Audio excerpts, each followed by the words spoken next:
And we are live. Good morning, everyone. This is Midweek Motivation Live with me, Patrick Lee, your host. I hope everyone is doing well today. It's a beautiful sunny day in downtown Tower, number one, the First Bank Southwest Tower, home to Studio One, my office, where we bring you the show each week, Midweek Motivation Live. Now airing on all social media platforms. Wherever you listen to podcasts, you can find Midweek Motivation Live with Patrick Lee, Stitcher, Spotify, Apple, iTunes, and on YouTube as well. The show is live simulcast on Facebook and LinkedIn every week, and then uploaded later on to all the other major podcast platforms. Midweek Motivation Live. Want to talk to you today about the great comeback. We're going to be telling you some stories about some names that will go down in history, in infamy for one reason or another. And we'll talk a little bit about your potential comeback. Are you living your comeback story today? When we come back, you guys know the drill. We will be back right after this.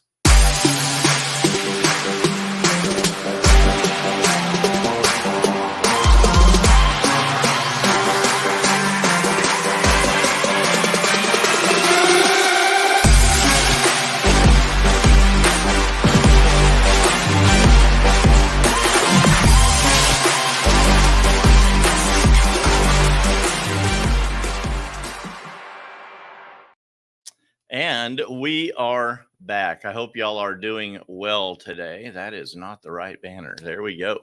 Midweek Motivation Live, motivating you to success in every area of life. Hey, Brother Gary, hope you're doing well today. Good to see you watching the show. People tune into the show from all over. I've had to message a couple of people just that comment.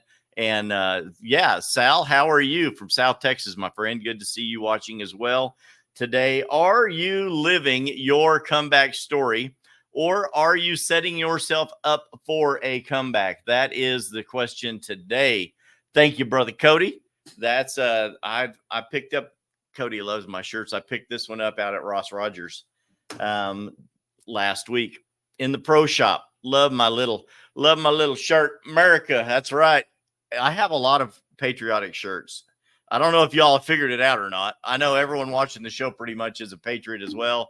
I love patriotic shirts. I love getting a reaction out of people.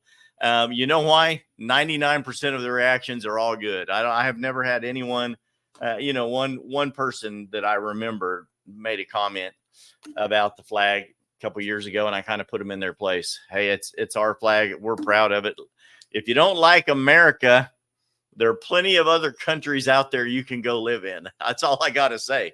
Have fun. I might even buy you a ticket. You know what I mean? Love it or leave it. That's my motto. I love America.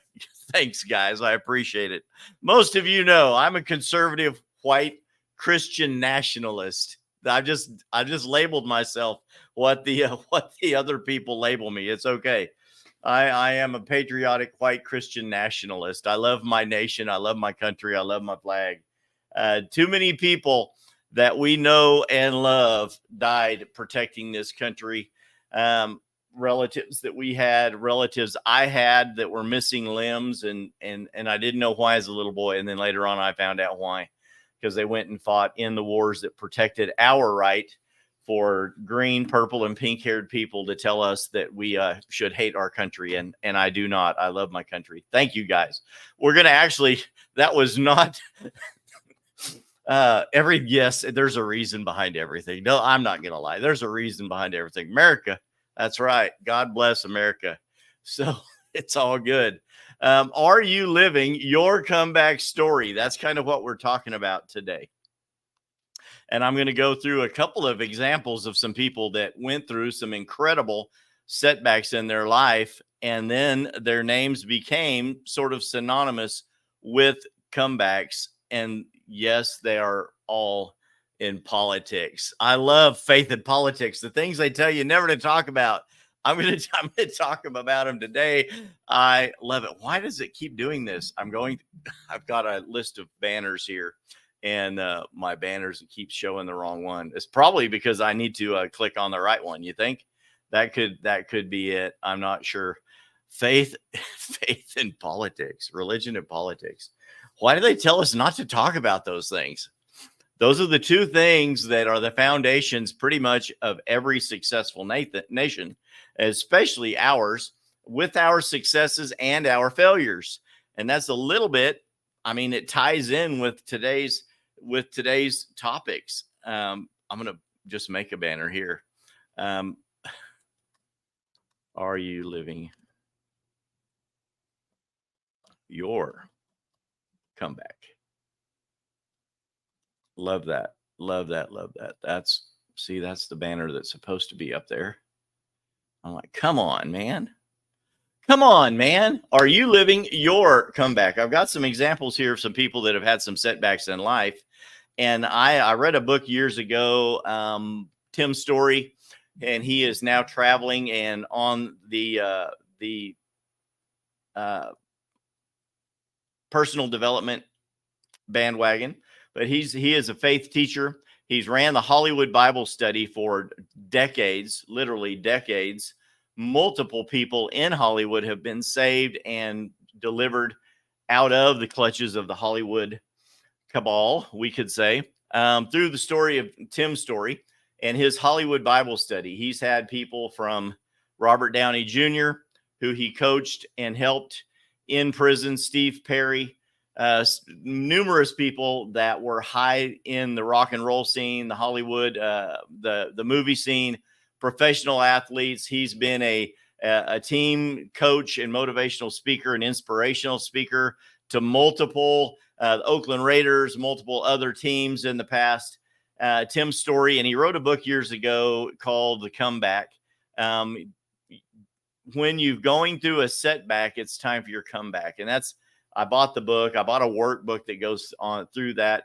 But there are multiple examples in that sets you up for a comeback. I've also read to you multiple stories from the Storms of Perfection series book. Incredible book. And it tells a lot about all of these people and how they overcame things in their life that would seemingly be the setback. And today, I want to talk to you about a few of those people and how their lives changed. We're going to start with Winston Churchill. And Winston Churchill's early failure. Churchill faced multiple political failures early in his career, including being blamed for the disastrous Gallipoli campaign during World War I, which led to his resignation from government. How many of you have gone through something like that? Yes, Patty says, I'm back, starting my third life. It's your life. You're going to live it. Love you, Patty. I went to high school with Patty. Patty's a good girl. Love her. Married Jim, another friend, and they were neighbors of my parents out in Oregon. Great girl. Thank you, Patty. I appreciate that comment. Winston Churchill, how would you like to be blamed for like a world war? Don't we currently have politicians being blamed for war? People that it's been said about them that they would get us into wars, others that they would get us out of wars. Well, that's not the topic, but it ties in with the topic. But that's part of Winston Churchill's early failure. And Winston Churchill, pretty famous politician. A lot of people know who he was, right? But he was blamed for that campaign during World War I, and he resigned from government. Despite that setback, Churchill ended up becoming the Prime Minister of the United Kingdom during World War II, leading the country through its darkest hours and playing a key role in the Allied victory. Winston Churchill's leadership and his skills as a speaker, much better than me, made him a pivotal figure in world history. Many of you remember the black and white photos of Churchill and the cigar, and there are so many quotes that he is famous for saying. I have actually shared a couple of Winston Churchill quotes on social media, only to be blasted by social media fact checkers saying that Winston never said that. However, every other website in the world attributes those particular quotes to Winston Churchill, but that's okay. Winston, had these setbacks in his life, but he didn't let that setback and that blame on the national level cause him to just give up, throw your hands in the air and say, I'm done.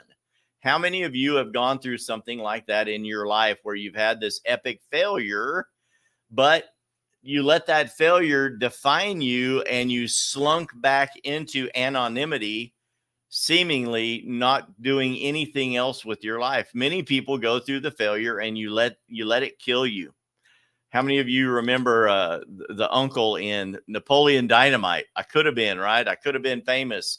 And he's always out there videoing himself throwing the football. Happened to many people I know. I have relatives. My wife has relatives that were going on to be professional football players, blew out a knee. Many of you know a story of someone like that. On the way, they call that headed to the top on a rocket, right? They're going up on a rocket. And then something happens and they disappear and you never hear from them again.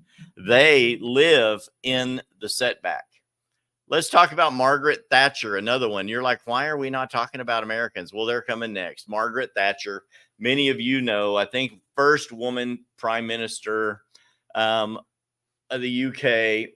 Thatcher faced significant challenges in her early political career, including losing her first two attempts to win a seat in parliament. So she ran as a lady and she lost. Many people have done that here in America. They have ran and lost. And some of them come back and succeed, but many of them that you can name, thankfully, have not been successful.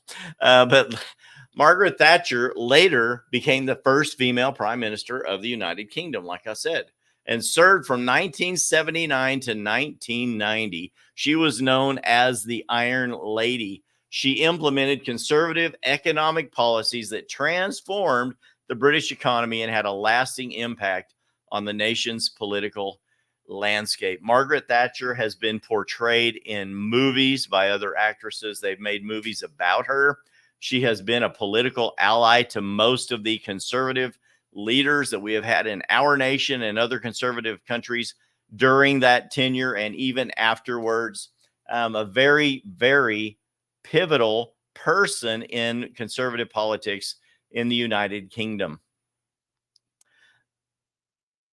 Many of you have seen different things that she's been involved in. You remember her in politics, and everyone was surprised when she won, but everyone was pretty much glad that she did.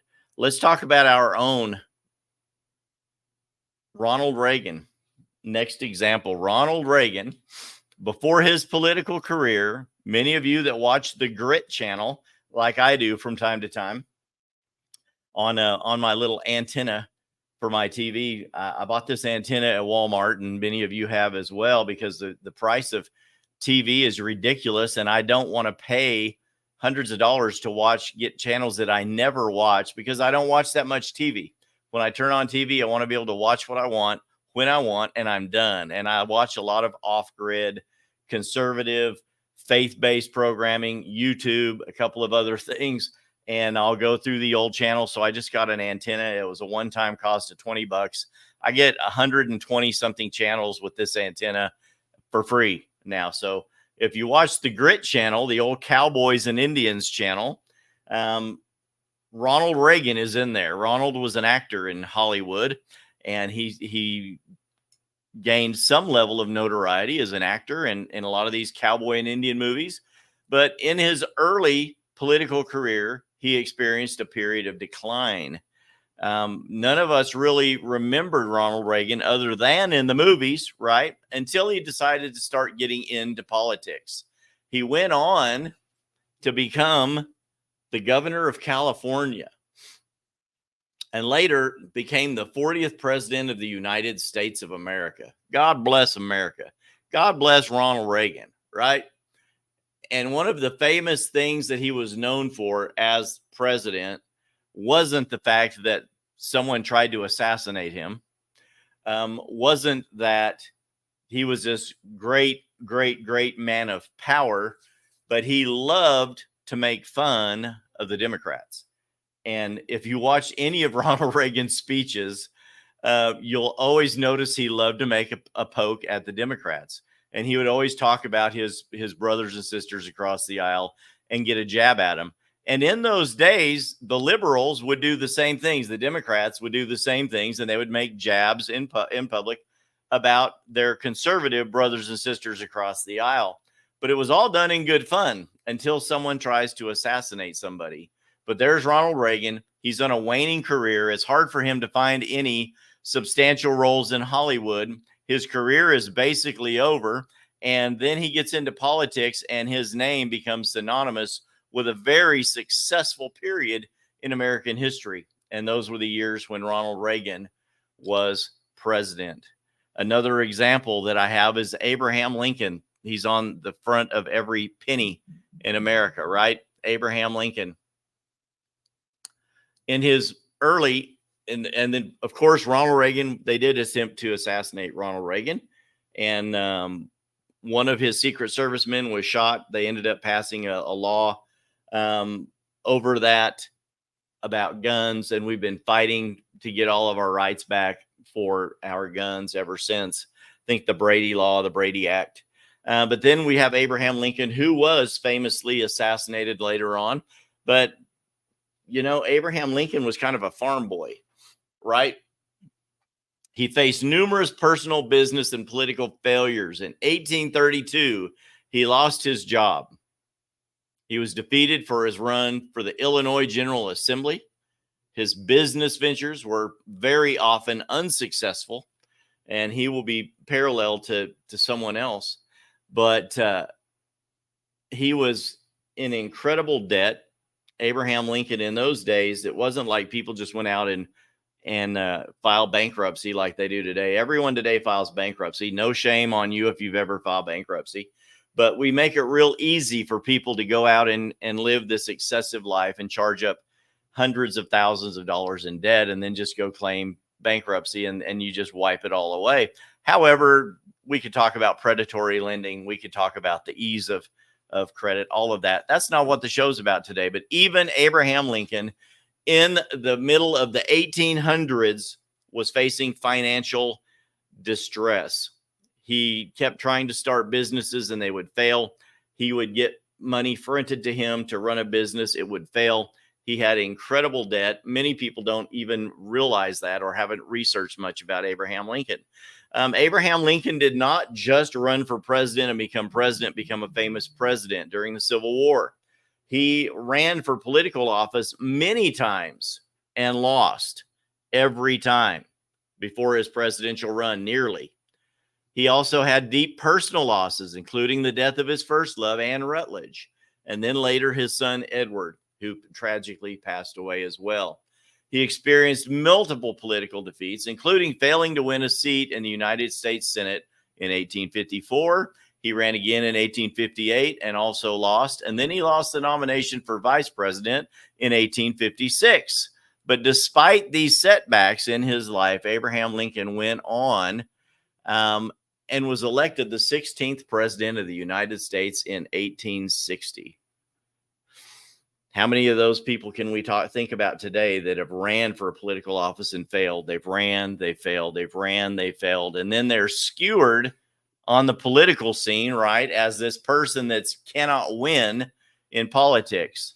Man, if I ran for politics, if I ran for political office, I could win, and they don't. They run and they lose. They run and they lose. And there are many great political candidates out there that I think would have done a great job. But for some reason or another, the public calls them unelectable, right? Many of you could name some of them. I'm thinking about like Mike Huckabee, great man, but was unelectable. Earlier on, it was Pat Robertson from the 700 Club, a great man, great commentary, great wisdom, but was deemed unelectable.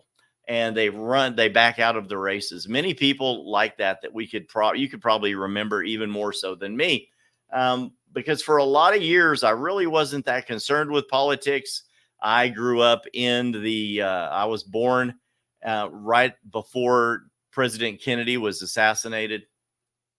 Then we end up with Richard Nixon. And I do remember the Vietnam days and Richard Nixon and the black and white TV that we got from my Aunt Virginia that we would watch some news on and see what was being fed to us on the evening news at that time. Good morning, Lisa. Better late than never. It's good to have you on here. And we remember these kind of stories. And then I grew up and then went through, of course, I went through the Glenn Ford. I went through the Jimmy Carter days. We've been through all of those people, some of the most blaring failures in president candidates, the things that we have gone through as a nation. But Abraham Lincoln went on and suffered through all of those setbacks as well, being told he was unelectable. But he didn't give up. He didn't quit. He kept running. He kept continuing, holding fast to his belief that he had something to offer, right? Despite all of his setbacks, he persisted with all of his political ambitions and was elected the 16th president of the United States in 1860. His leadership during the Civil War preserved the Union and led to the abortion of slavery with the Emancipation Proclamation and the passage of the 13th Amendment. However, as a side note, President Lincoln was not against slavery. I'm like, oh no, blowing someone's mind right now. President Lincoln, actually, they have multiple quotes about him that said he was for everyone's rights. Now, if one side would have won, if the South would have won, right? If the war would have turned that direction, the person that wins the war is the person that makes the rules, right? And after that, during those times when a war is over and one person either gives in or one person wins, it's not always a dictatorship that the side that won automatically makes all the rules, but they collaborate with the leaders of the other side, even that lost, and they do make compromises to come to an end of war. We come up with peace treaties. We come up with these proclamations and these different political documents and articles that are written to say, well, we agree that you win and we cannot defeat you. However, as part of our surrender, we want this to happen. And the winning side says, okay. So if you find yourself even in a battle that you have been fighting and you feel like you're going under, and you decide that it's time for you to surrender and quit fighting the fight with that person, with that thing, with that battle, with that business, do you then say, I can go to the other person and say, I secede, I concede, not secede, I concede, you are going to win this. There's not a lot I can do about it. But can we come to this kind of an agreement that moving forward, this is how I will act and this is how you will act? This is what I will give, and this is what you will give. And that gives you the time in that seemingly loss to strategize for your comeback. Because I believe that the comeback is wrapped up inside the setback every time. No matter what you're going through, I believe that the answer to your victory is hidden inside the loss, right? I just do. It's part of my nature. I believe that it's in there. So Abraham Lincoln made multiple statements that said, I'm not against people owning slaves. Okay.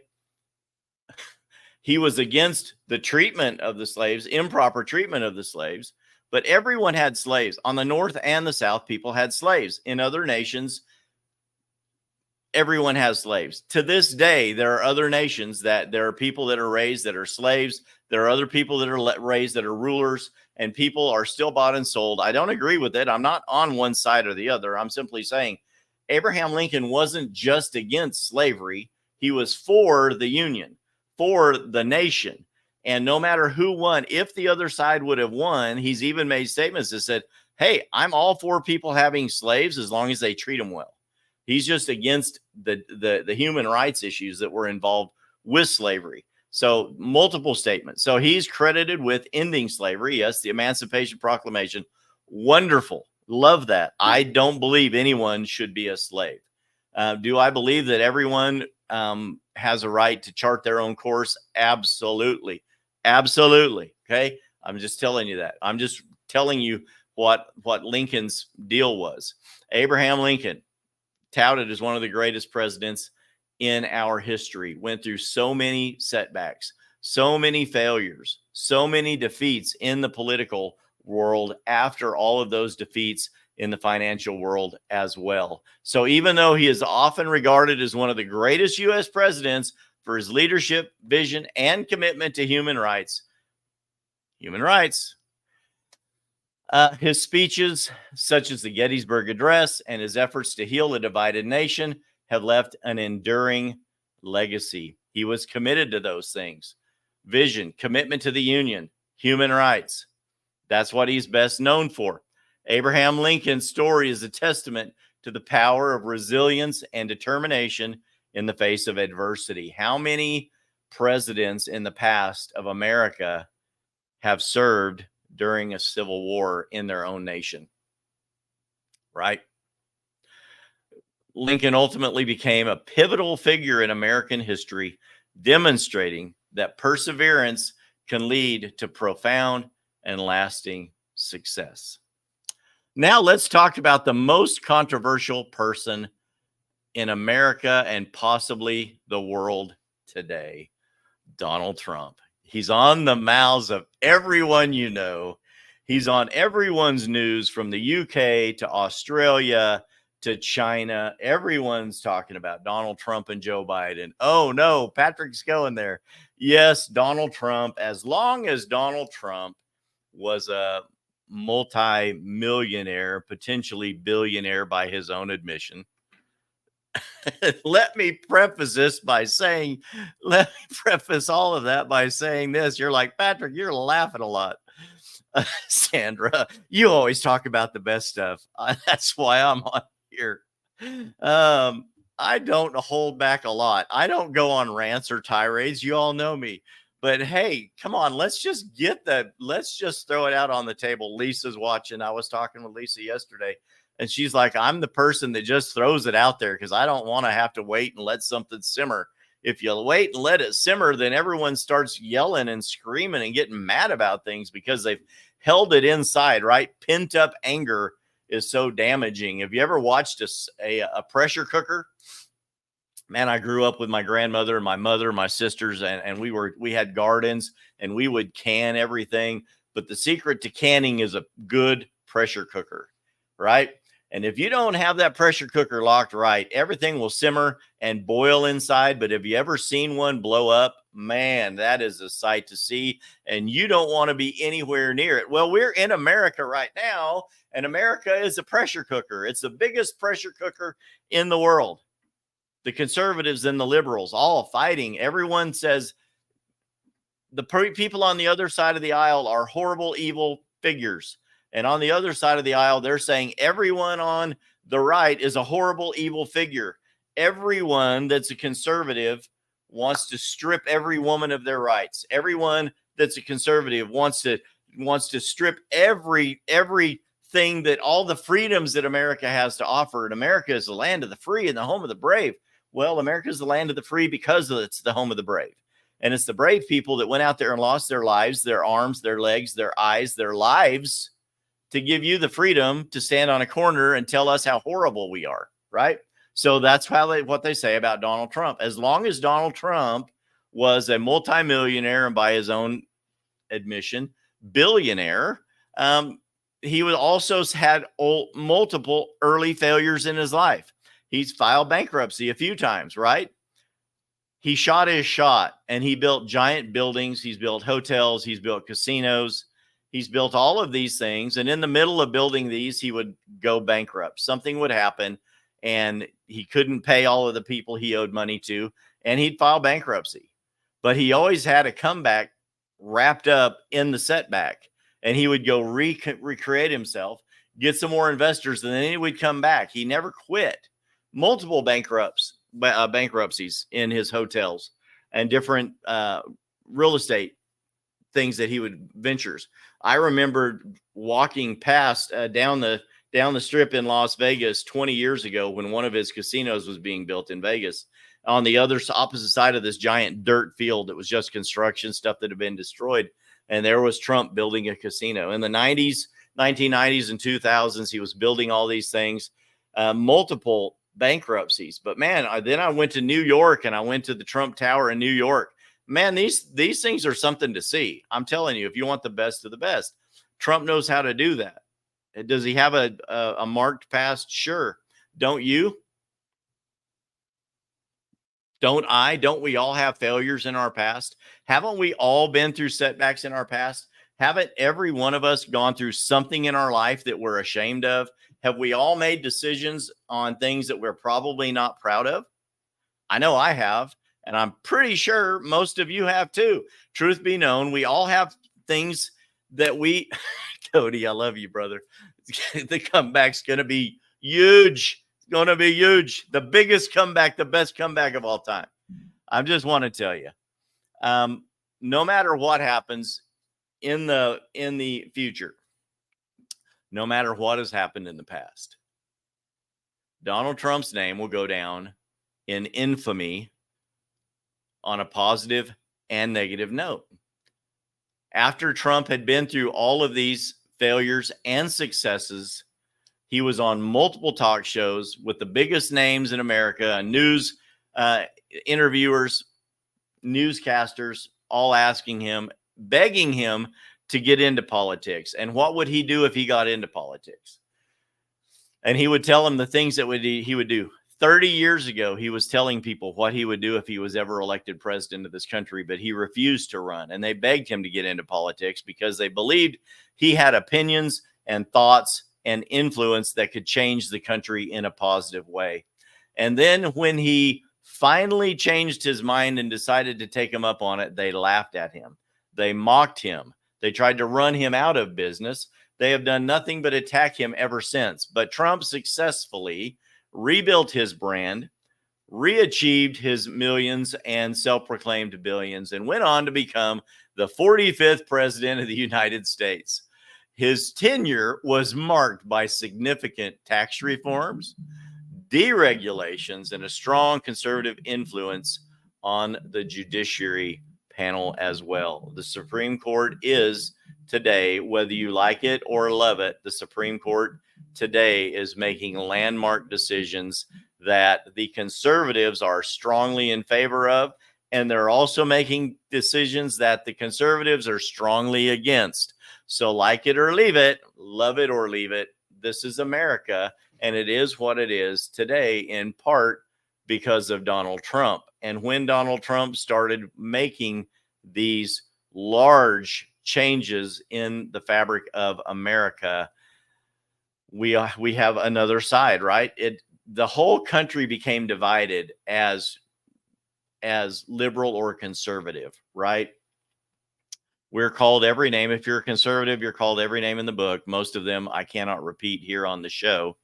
And if you're a conservative and you're out there bashing liberals and calling them every dirty name in the book as well, I urge you to knock it off. And I would love for us to be able to have a mindset much like Ronald Reagan, Margaret Thatcher.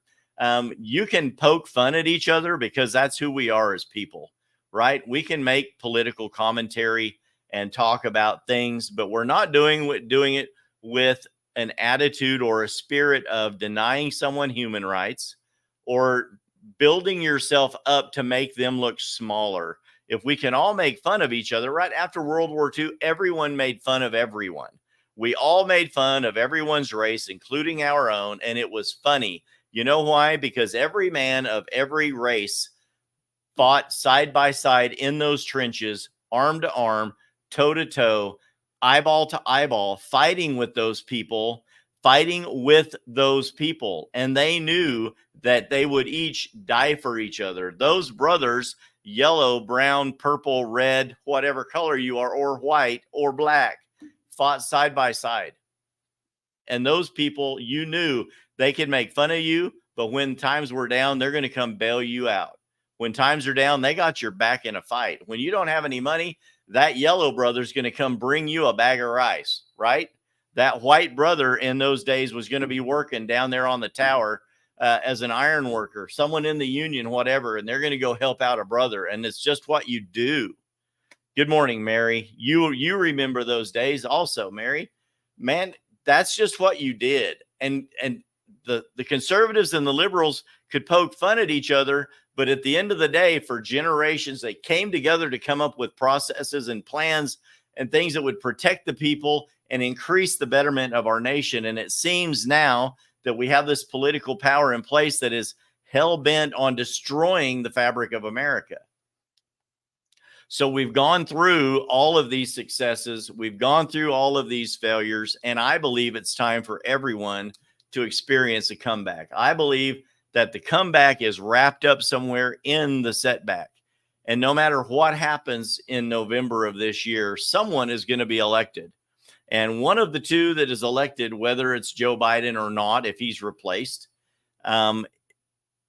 no matter what happens with Trump, no matter what happens with Biden, in November, every one of you are going to have a decision to make. And is that decision going to be, are we going to continue to work towards the betterment of our country and a great comeback of our nation? Are we going to sink into this level of fighting, backbiting, backstabbing, trying to take out everyone that doesn't agree with you politically or spiritually? I believe those are the two greatest things that is hurting our nation right now. Everyone that claims to be a person of faith seems to be attacking everyone that does not. Everyone that is a person of faith consistently. I'm going to quit saying everyone, because not everyone, but a lot of people claiming to be a person, a man or woman of faith, can do nothing but get on social media and bash everyone else and name call, including other people who claim to be people of faith that don't believe the exact same way that they do. So, and it all comes down to a lot of things, right? Social media, the cell phone, the iPhone or the Google, right? We can't even agree on what cell phone to use, right? If you're an iPhone person, you're anti whatever the other one is. And if you're whatever the other one is, you're anti-iPhone, right? Apple versus Microsoft versus Google versus whatever, right? I can't simulcast Midweek Motivation Live to YouTube because YouTube is a Google product and Facebook won't allow it in there. It crushes me down. If I broadcast live on Facebook and LinkedIn, YouTube will crush my video down all the way to the bottom and it will never be seen. So I have to broadcast on Facebook. I can't even post the YouTube link on Facebook or without it being taken down, right? So, and Facebook's listening to the show right now, and they're probably going to do something to this video as well. It just is what it is. So I have to do the show live, and then I have to download it, and then I have to upload it as new content to YouTube, so YouTube will keep it higher in the rankings. Every one of you can go and subscribe to the Midweek Motivation Live channel, click on the notifications, and comment on there and share the show. That helps me grow the show, which I greatly appreciate. But this is the kind of nation we've gotten to, right? If you don't agree with everything someone else does, you're anti them and whatever they do. If you're a person of faith and your faith is not the same dogma or doctrine of the other person, then they're wrong and you're right, right? And you disassociate with them. How are we going to achieve this comeback? When are you going to be the comeback kid if we can't get our words in line and start learning how to bless other people with our words and with our actions, even if we don't agree with everything that they do or everything that they are, right? Donald Trump's success this coming November is going to be based on a lot of things. I've heard some comments yesterday from some other people that posted some excerpts of some of his speeches and said, man, I've been a Trump guy, but you know what? I just cannot vote for a man that says this. And the one I read yesterday was just a political rambling during one of his speeches. He went off on a tangent about something and he just wouldn't get off of it. It's like his mind just got stuck on this area where he was right, but it didn't make sense. And this person said, well, he's just a blabbering idiot and I can't vote for a blabbering idiot. And I'm like, I wanted to comment and say, well, have you seen the alternative? Right. But I can't make those comments to her because it's not my job to go and attack someone because of their belief. And we would hope that everyone would just make a good decision and vote for the person who aligns the most with their convictions or they have the most faith in to make change. Because change is what everyone wants, right? We want to see change in November because everyone you talk to is tired of how things are. And people have been that way for a generation and it's getting worse. faster and faster and faster and faster. Remember when we were a kid and we had summer break? Summer break from school when you're in elementary school was forever. And when you came back to school, it was wonderful. You all talked about all the fun you had all summer long. And now the kids get out of school. They're out for a week. They're back next week. They didn't have a vacation. Their parents don't have any money. And all of a sudden you're like, what happened to summer break? Man, summer break was over in a minute. Didn't we just celebrate Christmas? My wife sent me a meme yesterday, something about, hey, Christmas is only 6 months away. I was like, yada, yada, yada. I don't want to start talking about Christmas already. We just went through Christmas. Everything is happening faster. The wheels are moving faster and faster and faster. So are you going to experience comeback time? Are you living your comeback now? Are we going to continue to spiral out of control and continue to remain in this great national setback? I believe the best. I believe that we are due for a comeback and that we will experience that in the fall of this year. I believe that. But the gist of this is I want all of us to be a little kinder, a little more understanding, but also a little braver, a little more set in our resolve of the kind of person that we're going to be. I believe that, like I said, and I hope you do too, that your comeback is wrapped up inside your setback. And whatever you need to do, whatever you need to have, whatever you need to know is already in you. You have that in you. It's in here. It's in here. You just need to start acting on that. I challenge you to do it. Courage begins at the end of your comfort zone. Go out there and get a little courageous today. Learn how to be comfortable in the uncomfortable. Learn how to swim in the awkward. Another friend of mine likes to say. Thank you, Dustin. I appreciate that. Amen, amen, and amen. I hope the show has challenged you today to be a better person, to realize maybe you are actually walking in or living in your comeback right now. Send us some comments in the comments below the show, and let me know if you enjoyed the show today, and maybe some tips and pointers and some success stories that you're going through in your comeback story right now as well. Until next time, everybody, this has been Patrick Lee with Midweek Motivation Live. I love you. I'll see you next time. Bye-bye.